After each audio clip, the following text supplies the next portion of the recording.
Hey, thanks for tuning in to this episode of On the Peg with me, your host, the one, the only, the Mad Montreal Man. And as you can tell, it's a mini episode today.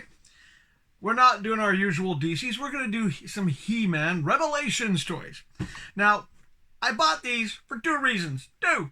One reason was when I saw Evil-Lyn's alternate head, I went, wow, that's a nice head. I want to see that. And the second reason is I was looking on the marketplace, and this guy was advertising a whole bunch of He-Mans, and he put like $10 each or see me for prices. So when I contacted him, I figured, okay, if I get them for $10 each, great. He's one of those people who advertise in marketplace a low price, but he actually wants an insane price for it. It's like the same people always put free, but then they break down prices, and his prices were insane. And I figured, I'm not going to buy them. But guess what? I found them for basically less than retail online. Shows you marketplace is sometimes a great place, but sometimes you got some garbage on marketplace, including some crappy sellers. So today, this little episode, we're doing Evil-Lyn and Scareglow. All right, so what do you say we take them out of the package, take a quick look, and we'll be back shortly after this wonderful edit.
All right, let's start off with Scareglow. Now, you saw in the close-up, a fairly detailed head sculpt. The cape is a thin fabric cape, but it's kind of cool. Once again, you got the big He-Man rubber skirt. Now, I'm not sure if he glows in the dark or not. I'll try that later. But I'm happy I bought him. But not for the reasons you think. I'm not a He-Man guy. It's pretty obvious. I only started buying the He-Man Revelations toys because I did watch the He-Man cartoons when they came out originally, the old Motu ones, the Hanna-Barbera ones. I watched the Netflix ones, and when I first saw the He-Man toys, I went, okay, I had nothing else to review that week. I picked up a couple, and I bought a couple every now and then because I see a lot of customizing potential. And this is no exception. I just picked him up almost to spite that guy on Marketplace. But now I realized if you wanted to do, say, a different version of the Atomic Skull or a Metallo of your own, that skull is so well sculpted. It is probably the best skull I've seen so far. I mean, even compared to the Atomic Skull, it's just a well detailed skull. I'm a bit disappointed there wasn't an alternative skull in the packaging. It would have been really cool if the Scareglow would have had another skull. He has another pair of hands. Another thing I like about this one is the cape. You can actually take this off.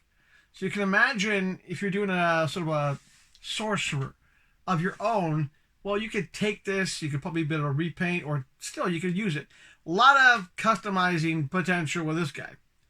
I might have to get another one, just because I can see myself doing my own version of an Atomic Skull, or even my own Metallo. So a lot of potential. So this one, however, because he's the first one I've got, and unless I can get another one, he's not going to be touched. I'm not going to take him apart. I don't do that.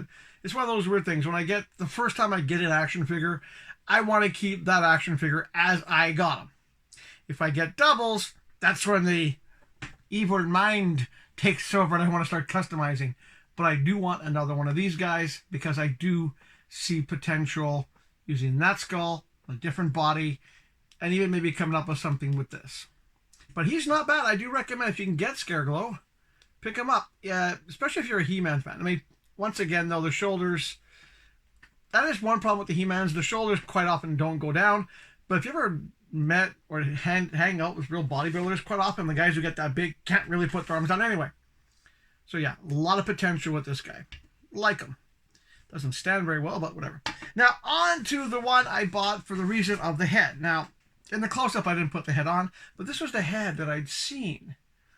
And when I first saw that head in pictures, I went, I have an idea for a DC character. And you will see that. I will use this on a DC character when I do a custom. It depends if I get the right body for it. Now, she comes with an extra pair of hands. She comes with this wonderful staff, the bag, the shoulder strap, and of course, there she is. Now, that's a good head sculpt, too. I'm just not a big fan of this thing here. But, yeah, posability, a bit more posable than Scareglow. Then again, that's obvious because she doesn't have the giant shoulders.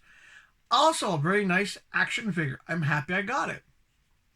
It's one of those ones where, you know, you don't get too many women action figures. I like the fact that the hands have a variety of hands. I kind of like this one because it's kind of like, you know, I'm happy I got it. This one, I also need to get another one. Not because I have even more customizing ideas, but I want to have one where I could put this head on the other body and have them face up. This head, however, I have plans for.